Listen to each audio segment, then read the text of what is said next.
the house, it becomes a question of location. Location, location, location.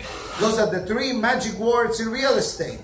You know, for a Jew, what this statement is telling us, find the shul, then find the home. You can't find the home and then look for the shul.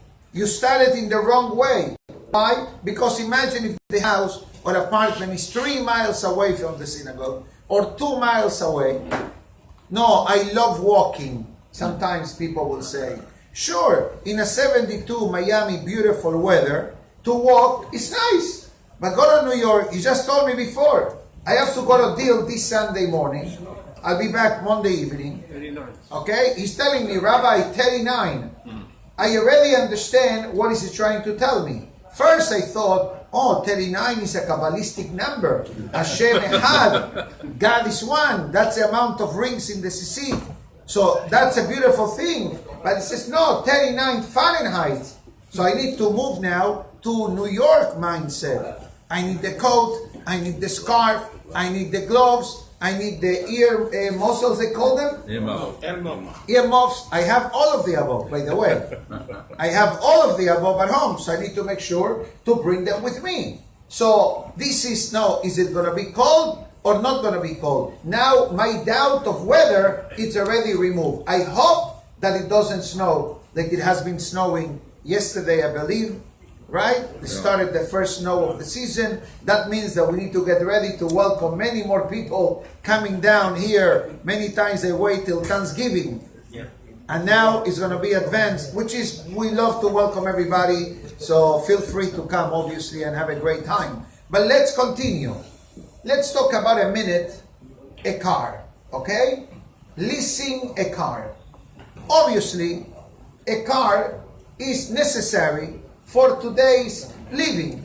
Obviously, some people don't drive and they take a car service, they take a taxi, an Uber, etc. But I'll tell you a story that happened. Chavez, Shabbat Shalom.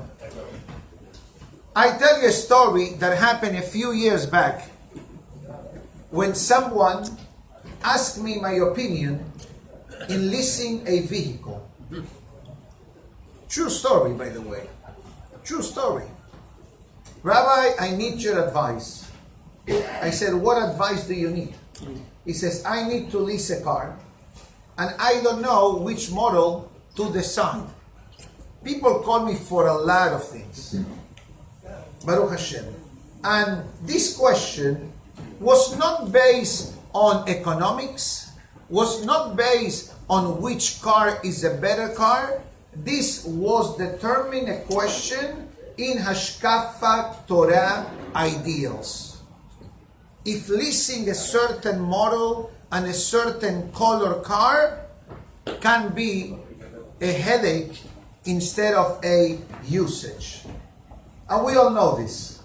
When you drive certain cars and they have certain colors, you're going to pay more. Why? Because it attracts more eyes to you, right? If you drive a red Ferrari, Lamborghini, a hot red car, okay, what are you doing? You're attracting the end to you. I know that somebody from the audience most likely owns a red car. I may say, Rabbi, why did you talk about me in the class? I didn't. You didn't ask me what color car to buy. You just bought it or listen. But I need to tell you what it says in the holy books. As I said the other day, the billboard. If you drive such a car, they tell you, be the envy of the block. Yani, they guarantee you that if you drive this type of car, everybody will look at you. And what the Torah tells you, don't look. Lo tahmod. Do not covet, do not desire what somebody has. Including cars, including wives, including houses, including wealth. Lo tahmod is the 10th commandment of the entire Torah, of the Asara Deverot, which thou 10th commandment of not coveting or desire what somebody else has, it's connected to the first commandment, which is Anochi Hashem, I'm the one, God says. I gave it to you. So if I did not give you that car, it means that you did not have this car. You need to go for a different car. So this wonderful person's question was, I said to him, explain to me what is your question. And this was the first year that Lexus came into the market. As we know very well, Lexus is the big brother of Toyota.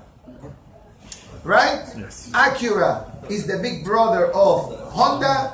Right? Every of these high Infinity, Nissan. Okay?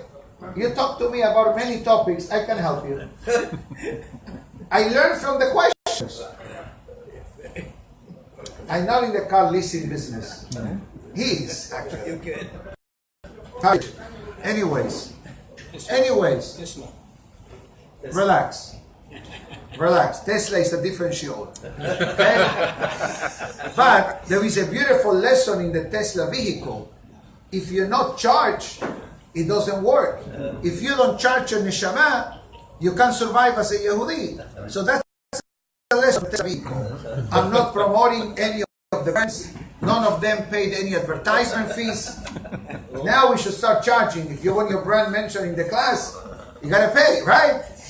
Listen, if people pay for the Super Bowl 30 seconds, how many millions? 5 millions? They can pay $1 million for half a second in a Torah class. That has much more value. Hamavdil, obviously. So he asked me, I don't want, that people should start looking at me, and I don't want to feel I'm driving the first vehicle of this new brand in my community. I don't want to stick out, which is a beautiful question. So I asked him, what are the options? I said, what are the options? Okay, you have a Lexus ES 300 versus what? I said, Toyota Avalon. If you understand, it's the same car, same configuration, different tag, different label.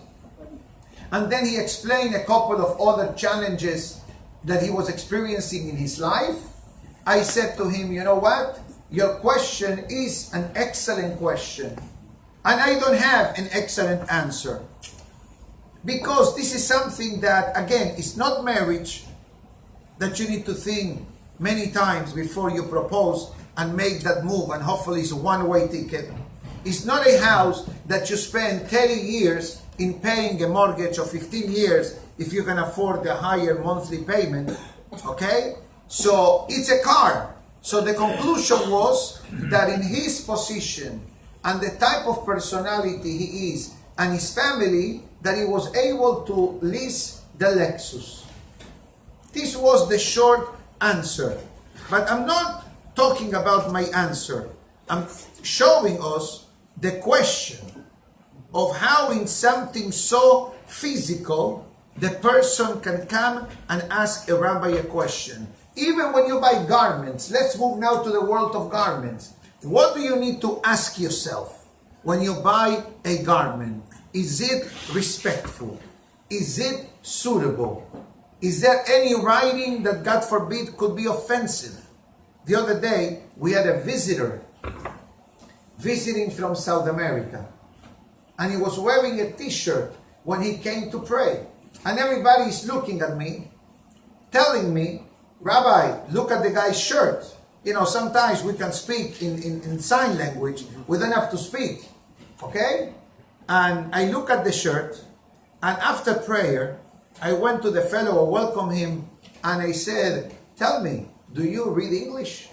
He says, no, I don't. I said, do you know what the shirt says? He says, no, I like the color, I like the design. So I translated to him in a very respectful way, give him short sentence, half of the sentence, what that t-shirt said. He became red, he ran to the bathroom, okay, and he turned the shirt upside down, and the next day he says, Rabbi, I got rid of the t-shirt. Thank you so much for letting me know that what I was wearing, it is something offensive to people, to all of us. Doesn't matter who you are. The writing wasn't suitable, especially to come into the synagogue with such a t-shirt. Let's talk about the wonderful ladies. When a lady is buying a garment, what does she needs to have in mind? Hazak Baruch. Is it modest? Is it respectful? Is it not too revealing? Is it not too tight? Is it not too short? Yes, ladies and gentlemen, even when it comes to the topic of buying garments, we need to think twice. And as a rabbi, I do this. I go sometimes to buy a suit, okay? And they see me the way I dress. They see that I'm a candidate to a suit. Many times, they show me very flashy color suits of white, of green.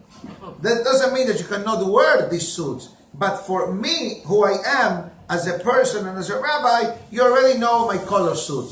This is perhaps one of the lightest colors that I have. I have one that is a drop lighter gray. Maybe I'll wear it on Shabbat so you see the difference. But you know, usually, medium dark. Thank you, I know. You want it? No, I don't like it. And the tie matches, right? Yes. Okay, beautiful. Hazaku Baruch. Okay, so I need to be sensitive of how do I dress in a proper, respectful way.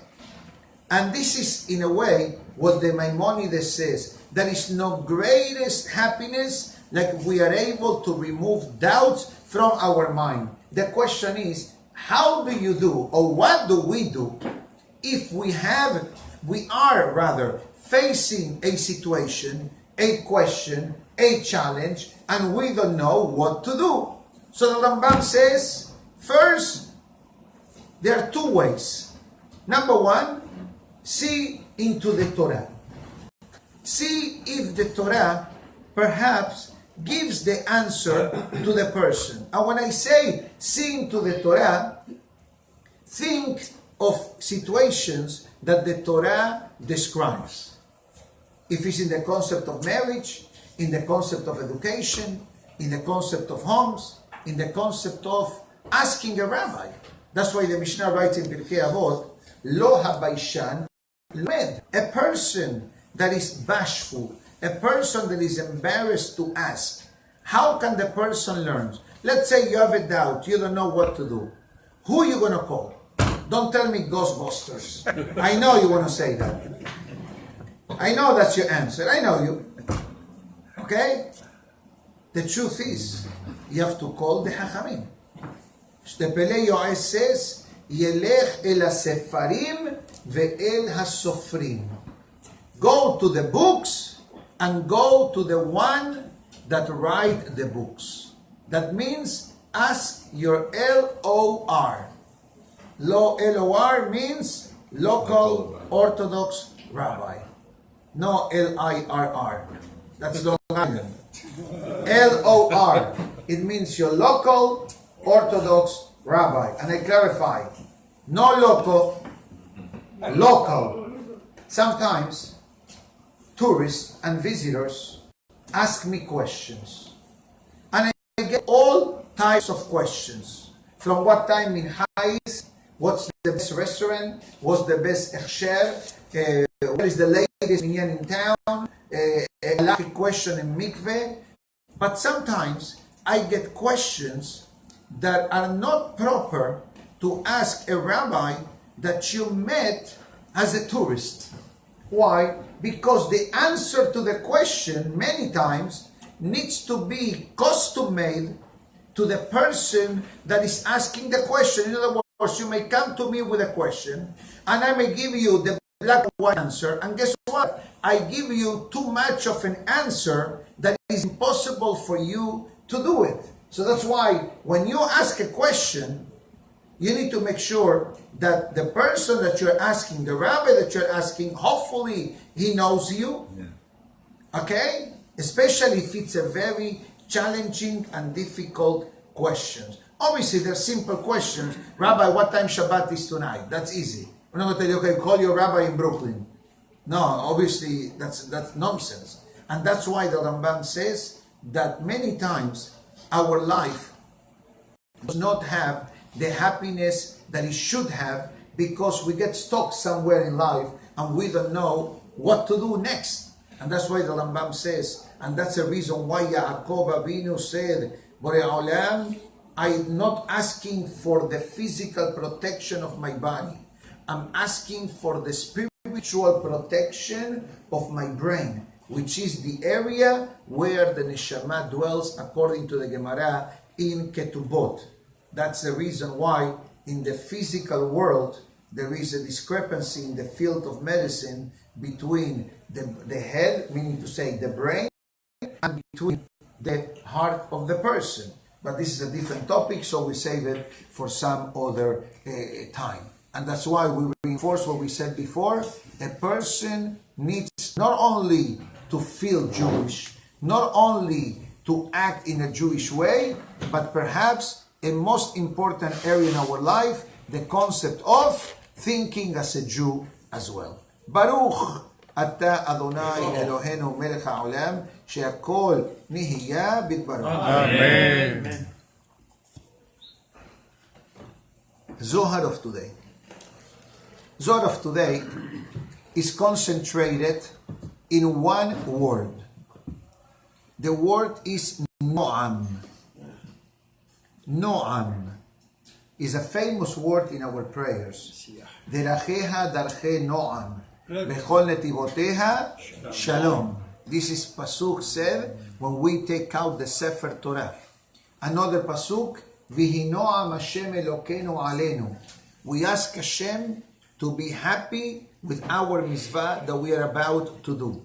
Comes the Zohar Kadosh and it says, Deracheha darche Noam. The ways of the Torah, the pathways of the Torah are pathways of pleasantness. Meaning to say that every turn that the Torah gives us in our life is for one goal and one goal only. Making our life a meaningful life. And what is the ultimate goal? Bechol netivoteha shalom. The ultimate goal is that a person finds peace. Peace, especially within yourself, within myself, in myself. Like we discussed the other day, the topic of self-esteem. How important is to have self-esteem. How important is not to be fearful of things. Why? Because many times the biggest fear is fear itself. So with a bit of emunah, with a bit of bitachon, a bit of Torah learning, hopefully the person's fear minimizes, because the more presence emunah has in the life of the person, the less fearful and worried the person will become. Comes the Zohar Kadosh and it says, Deracheha darche Noam. What is this idea of Noam? I'm going to move on to a very lofty Kabbalistic concept. The Zohar Kadosh writes and it says that one of the names of the Shabbat, it's called Noam. Although we don't say this word when we say Shabbat Shalom to someone, but it says in Zohar Kadosh that one of the high levels of Gan Eden is named Noam. And that's Noam, which in English means pleasant, becomes activated on the day of Shabbat. Why? Because on the day of Shabbat, most of the time, the heavenly judicial court is in recess.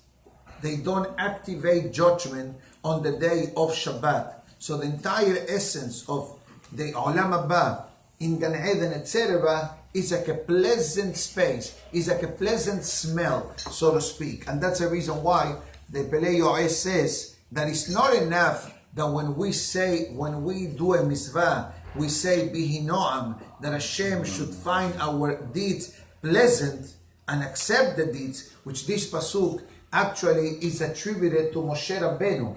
When he came to the building of the Mishkan, the pasuk says that Moshe Rabbeinu blessed the entire Jewish people. What blessing did that Moshe Rabbeinu gave to the Jewish people? You see it in the Zemirot of Shabbat, in the morning prayers, before Baruch She'amar. What do we say? Tefillah Moshe, this song of Tehillim composed by Moshe Rabbeinu. And how does it finish? Bihinoam Hashem Elokeinu alenu, u'ma'aseh yadenu konena alenu, ma'aseh yadenu konenehu. In plain English, this pasuk means that whatever action I'm doing now, God should find it meaningful, happy, pleasant. This is the blessing that Moshe gave to the Jewish people involved in the building of the Mishkan. Because imagine yourself, you build a beautiful building, a beautiful Mishkan, but you don't have the CO, the final certificate of your occupancy. Can you move in? No. Why not? Because you're missing the CO. You're missing the ultimate license. Like in the synagogues, like buildings, like places, you need to have a CO. This is the CO. The Jewish people built the Mishkan. Everything was done according to the blueprint. Is God is going to accept our deeds? Don't forget that this took place after the sin of the golden calf. So God and the Jewish people may have a strained relationship now. Few weeks later, we said to God, we apologize for the mistake that we made. We'd like to build a sanctuary for you. Are you coming or not? This was the biggest fear that the Jewish people had in that time. And that's why Moshe Rabbeinu prayed, and it says, Bihi Noam, may you qualify to receive the CO. And Baruch Hashem, the happy ending story was that Hashem's presence came into the Mishkan, the Shekhinah came, and it was a great moment of celebration for all of Am Israel. So the Zohar Kadosh, so the Pelei Yoel says that we should say Bihi Noam twice. One Bihi Noam for the Bihi Noam, and one Bihi Noam for the Mitzvah. And that's what the Ben Ish Hai writes. The Ben Ish Hai says, based on this comment, that when you come to say Bihi Noam, to say it double. One for the Bihi Noam itself, yani the introduction to the introduction. You understand what I'm saying? I'm not sure how many people say it twice, but those who follow the Ben Ish Hai ruling, they do say it twice all the time. The Zohar Kadosh, Where right? did I say it? Only on Shabbat? No, every time you do a tefillah. For example, in Mincha, before Arvit, yeah. Of course, because that's a Syrian tradition. I'm only creating an awareness what the Ben Ish Hai says. Here they say it one time. Before each prayer, you say Bihi Noam. In other words, you're telling to Hashem, God, I'm getting ready to pray. Mincha, Arvit, Shaharit. Please accept my prayers. That's basically what a person does. Also, if you look in the Kiddush of Shabbat, in some Sidurim, they bring the same thing. Look, before Vatipalel Hana, Bihi Noam Hashem Elokeinu Aleinu Ma'aseh Yadeinu Korena Aleinu. Comes Mosai Shabbat. For granted, we say it automatically.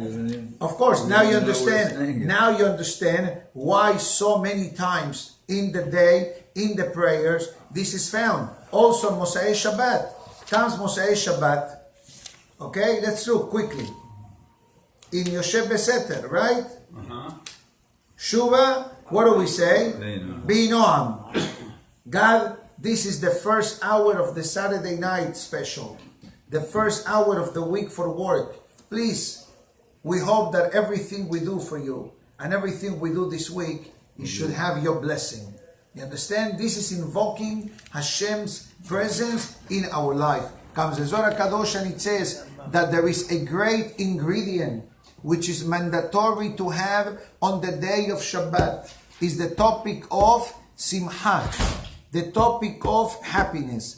Although the Torah talks about happiness mostly when it comes to the holidays, in Yom Tov, as the Pasuk says, Besamachta v'chagecha, etc. But the Zohar Kadosh writes and it says that also on the day of Shabbat, there is a Simcha, that the happiness needs to permeate the day of Shabbat. This is one of the reasons why there is no avelut, there is no official mourning during the day of Shabbat. Even, God forbid, somebody that's sitting Shiva, right, that wears a torn garment during the 7 days, sits in a low box or stool, on the day of Shabbat, what happens? The person changes the garments, the person comes to the synagogue, prays regular, does not go to the Sefer, okay?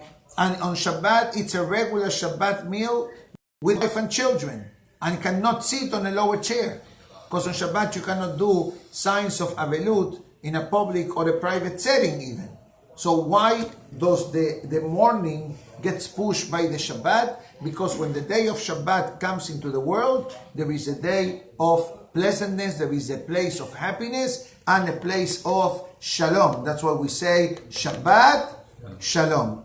And that's why the Zohar says, Nechol netivoteha Shalom. All the pathways of the Torah are all ultimate to bring peace. And the Zohar Kadosh says, what is the first peace that a person needs to worry about? Shalom babayit. Peace in our home, especially on Shabbat. Not that 6 days a week you can fight. Has v'shalom. You should never fight. You should never have wars at home. You should never mistreat each other. All these kind of behavior and attitudes are a recipe for disaster. We discussed this topic several times, so I don't have to repeat something that is known. But it's important, the Zohar Kadosh says, it says, you want to measure how your life is going on in your life? See how will your Shalom Bayit is at home. Very deep words that the Zohar Kadosh brings. It says why? Because the Shalom at home can bring the ultimate goal in the life of the person.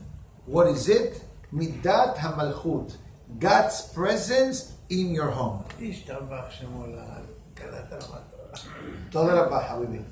And that's the reason why in the laws of Friday, in the laws of Erev Shabbat, what the halakha says, besides helping at home, preparing for Shabbat, which I believe everybody does it, so they don't have to repeat on things which are known. But one of the things the halakha says is, Izaher mi mahloket umidiburim kashim be'erev Shabbat. How careful the person needs to be of arguments and using strong words, especially on a Friday afternoon. Lama? מפני שזה יום הולדת של היסר הרע, the halakha says. Friday afternoon is the birthday of the Yeser Hara, and he dances. And we discussed this back in Safra Bereshit on a Friday. Why is the birthday of the Yeser Hara on Friday? How do we know that it's on Friday? Very simple. Because the Avon of Adam Hava, when did it take place? On Friday afternoon, early afternoon. So every Friday afternoon, he celebrates his birthday anniversary. We do it once a year. He does it every week. And every week he looks for customers. New customers and repeat customers. And this is the reason why the halakha reinforces so many times. Avoid arguments at home, especially on Erev Shabbat. Because what is the formula of the Yeser Hara? Let me create a mahloket, argument between husband and wife. They're going to be fighting with each other. They're going to spend a lot of time, minutes, and hope, and not hours, arguing and bickering and ignoring each other. That's not going to be done. That's not going to be done, because once you're angry and you're involved in a mahloket, you're not thinking, oh, I need to set up the lights, I need to turn on the Shabbat mode, I need to leave the light of the bathroom, I need to turn off the cell phone. All the things that we all do in honor of Shabbat. Now our brain is so confused and unhappy and upset to the mahloket that the Yeser Hara won.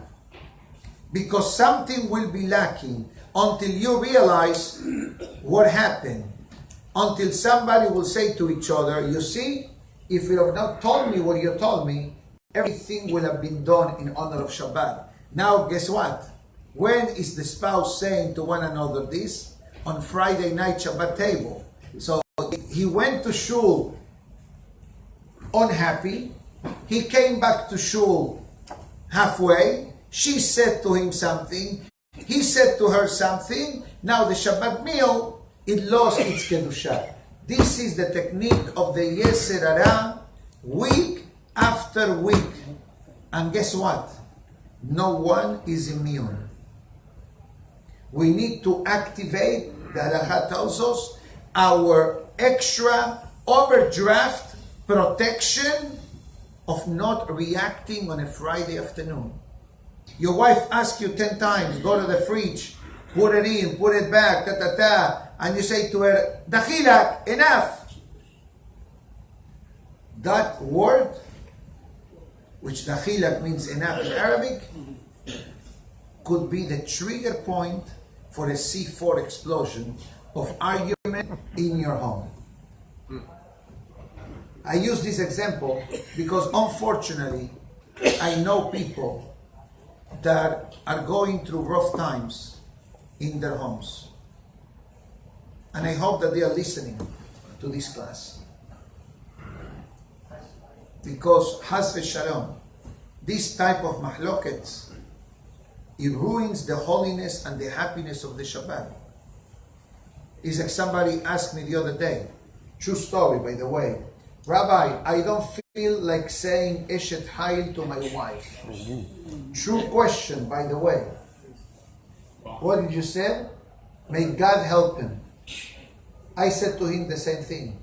I said, are you crazy? Eshet Hayil, just for the record, is a beautiful poem established or written by King Solomon. Say it every Friday. Every Friday night. So apparently this husband that asked this question, just for information purposes, we come home, we say Shalom Aleichem, and then right away, what do we say? Eshet Hayil. The husband praises the wife for the beautiful Shabbat setup and table. And apparently this wise guy had issues with his wife, and he asked me, Rabbi, I don't feel like saying Eshet Hayil to my wife because my wife is not an Eshet Hayil. God forbid. You are lucky, I said to him, that I'm a nice rabbi and I try to activate self-control even when I'm dealing with arrogant and mamash, abnormal personality. And he said, why you insult me? I said, I'm insulting you. I'm telling you that you're not normal for asking this type of question. Can you imagine the mahloket that I have in my house, that you will have in your house on Friday night in front of your wife and children? You don't say the Eshet Hayil, you're making the biggest avon of your life. Not only you're killing your wife, but what are you telling your children? Your mother is not an Eshet Hayil. God forbid. God forbid, I said to him. No, you don't know her. I said, tell me, what don't I know her? I see her in the Torah classes. I see her in the shul. She called me for questions about Shabbat, mikveh, and kashrut. What else she does? She poisons your food? No. Do you have a nice home, clean? Are your kids healthy, happy? Yes. So what don't you like about your wife? She spent too much time with her mother. And I said, and this is the parameter that you use to judge if your wife is an Eshet Hayil or no? I said, I think you need refuah shelema.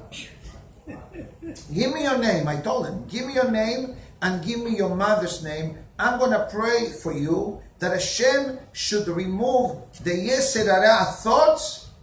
And when this question becomes activated, Shabbat. Why? Because the Zohar Kadosh says, you want to know how your week will go? Look at how your Shabbat was. How the Shabbat goes, the week will go. And I clarify, Shabbat is not the end of the week. For Torah angles, perspective, Friday is the end of the work week. Shabbat is the day that we disconnect from finances, technology, to connect with Hashem, with the family, with the wife, with the children. And Sunday is the first day of the work week. But Shabbat is actually the real first day of the week. And the Zohar says, the Mineh Mitbarechin Kol Yemei Shiva. Because from the blessing, from the happiness of the Shabbat, comes the blessing for the entire week. And that's the reason why the Zohar says, you want to determine your holiness of the Shabbat in your home? Very simple. How is your Shalom Bayit at home? And guess what, Rabotai? We all need to work on Shalom Bayit. Meaning to say, let's say that you had a great day with your wife yesterday, and a great day with your wife Wednesday. We hope and pray that today will be as good as yesterday. But let's be honest, how many times everything is going in the right direction and then suddenly we say a word that we should not have said, or we made a comment that we should not have said, and suddenly what happens? The wife is not happy. So somebody may say, she should not be so sensitive. Guess what? This is how Hashem made the wife. And our mission, the Zohar says, is to make sure to bring godliness. And that's why it says, Deracheha darche noam. The ways of the Torah helps the person to be na'im halichot. That's a midah, a character trait that we must own.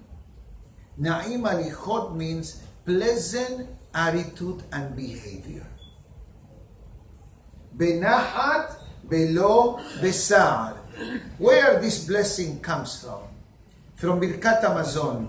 One of the things that we pray to Hashem when it comes to the parnasa, which obviously we are humans, so we all have a need of parnasa. So look in the Birkat Hamazon, in the fourth blessing, what do we say? Ar-Rahman, the merciful one, hu yafarnesenu bechabod, with honor, belo bebizui, and not doing something that is a bit embarrassing to the person. Beheter, that our parnasa should come in a kosher way. Benahat belo besa'ar. The parnasa should come in an easy going way and not through suffering. What does that mean in suffering? Parnasa comes in many ways, in many shapes, in many forms. The beautiful parnasa is when your work, your livelihood is in the city where you live. You go to work, you come back home every night. Obviously today, with the world of technology, many people work out of the home, Amazon, eBay, right? They work virtually. That's a different story. But there is a difference, and that's one of the things that we say in the next paragraph in the Birkat Hamazon. Whenever somebody is invited to someone's home, what do you say? May Hashem send the parnasa, one second, right here. Muslahim ukrovim la'ir. May it be his wealth and our wealth successful and close to the city where we live. Because you have more of a structured life, more of a peaceful life if you live and work and your family is in the same city. But sometimes that's not the case. Sometimes a person needs to travel in order to work, needs to travel to make sales. Okay? And that's what we say, Benahad, Hashem help me that the customer comes to me instead of me having to travel and look for the customer. You understand what I'm saying? And it says that the day of the Shabbat becomes the springboard for Beracha for the entire week. And that's why Shabbat, the Zohar says, pleasant. Shabbat, the Zohar says, happiness. Shabbat, the Zohar says, kavod, respect between husband and wife, family. Shabbat, kavod velebush, with the garments that we dress in honor of Shabbat. Shabbat, we honor it with ma'achal. Guess what? Do you dress on Shabbat like you dress every day of the week? No. No. On Shabbat, usually, we dress better. Why? Because we are giving the kavod to the day of the Shabbat. We honoring not only the day of Shabbat, we honoring the one that gave us the day of Shabbat as a day of connection, as a day of community, as a day of family, a day that we do, Baruch Hashem, a lot of mitzvot and many types of behaviors which are obviously holy and pure, that many times during the week may not be part of our daily schedule. Okay, the Musar of today, very quickly, continues yesterday's powerful message of Teshuvah, and it says the one ingredient of Teshuvah is to pray to HaKadosh Baruch Hu to give us a new lifeline. That's what the Talmud Yerushalmi writes, that a person prays to HaKadosh Baruch Hu, Yehi Ratzon, may it be your will, Shetahtor Hatira, open an opening for me to come back and do Teshuvah. This is the prayer that a person should say. And we put on the side the concept of Ta'anit. But it says here that even for someone that fasting, the way it was discussed 2 days ago, may be difficult, a person who wants to do a mini fast is allowed to do it. What does it mean, a mini fast? It doesn't mean not eating. It means you eat, but you don't eat all day. You eat what's necessary for now, and the next time you eat is when you feel the need of eating. I think in English they call this intermittent fasting. Have you heard of this word? Okay, ask the ladies. The ladies may know about this because many times they use it for dieting. Intermittent fasting means that your body goes 10, 12 hours without eating. One shita, one school of dieting, what does it tell you? Eat 6 or 5 small meals. Let your body be always content. Other opinion says no. Do intermittent fasting. For example, you ate dinner last night at 6 o'clock. Don't eat anything till today, 8, 9 o'clock at night. In the morning rather. So your day goes 12, 14, 15 hours without eating. Here it says that a person should eat when it has truly a need. And don't eat to overstuff yourself. Eat whatever is necessary to be eaten in order to survive.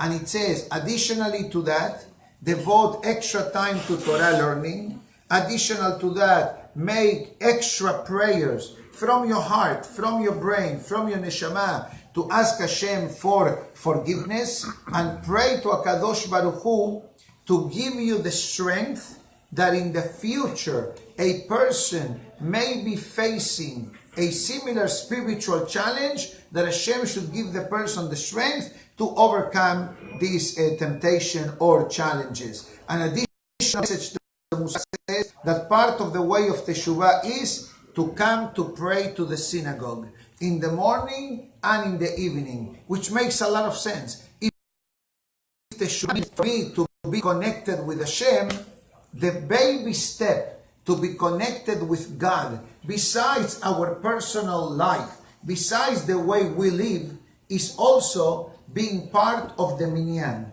being part of the sibur, praying with the minyan, doing mitzvot with the minyan, learning with the minyan. You do this in the morning, you do this at night. The Musar of today says that now, suddenly, gradually, you will be developing a new identity, the new me. What is the new me? You know, sometimes in the world of dieting or surgery, they show you before and after. Okay, in Torah, there is the same thing. Before Teshuvah, after Teshuvah. Meaning to say, and I'm not talking about, for the record, external appearances. In some groups, external appearance may be the statement of change. But the Musar of today did not talk about that at all.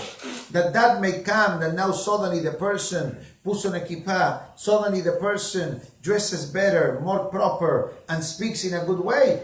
This is the side effect, the beneficial side effect of a person doing teshuvah. And this is a beautiful, beautiful message that the Musar of today shows us. So I'd like to wish to everybody to have a Shabbat Shalom.